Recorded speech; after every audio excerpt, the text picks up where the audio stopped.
SDH Oprechtice.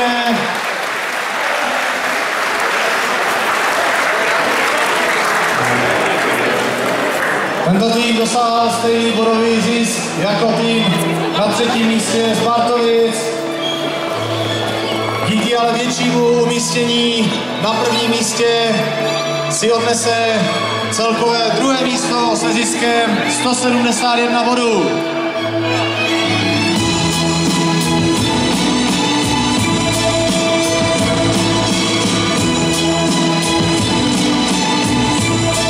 Jejich nejlepším výkonem byl čas 16,500 tisícin, dosažený na soutěži ve Věckovicích.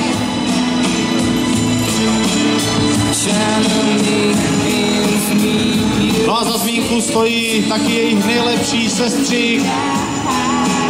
Ten byl dosažen na soutěži v Petřvaldíku, a to 15,727 tisícin.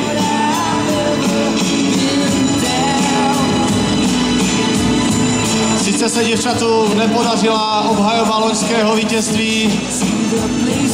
Já myslím, že každé umístění na bedně je super.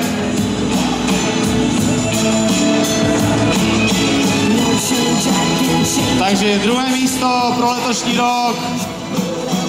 Ženy Oprechtice.